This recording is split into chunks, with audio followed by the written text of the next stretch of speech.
बैठकीमध्ये प्रधानमंत्री आवास योजनेसंदर्भात निर्णय घेण्यात आला आहे। 3 कोटी ग्रामीण आणि शहरी घरं बांधण्याचा निर्णय घेण्यात आलेला आहे। आज कॅबिनेटची बैठक झाली आणि या बैठकीमध्ये हा महत्त्वाचा निर्णय घेण्यात आलेला आहे।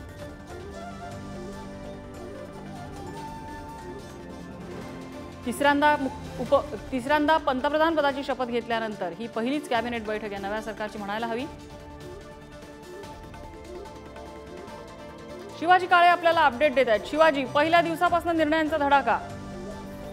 सगळ्यात महत्त्वाचं म्हणजे पहिल्यांदाच पंतप्रधान नरेंद्र मोदी यांनी तिसऱ्यांदा शपथ घेतल्यानंतर शेतकऱ्यांना मदत म्हणून पंतप्रधान पीक विमा योजना, पीक सन्मान योजना जी आहे त्याच्या अंतर्गत 9 कोटी शेतकऱ्यांना लाभ पोहोचेल असा निर्णय घेतला आणि प्रत्येक शेतकऱ्याच्या खात्यामध्ये 2000 रुपये देण्यात आले। त्यानंतर आता जी माहिती मिळत आहे त्यानुसार मोदी 3 मध्ये 3 कोटी ग्रामीण आणि शहरी भागातील लोकांसाठी घरं बांधून देण्याचा एक निर्णय जो आहे तो घेण्यात आलेला आहे।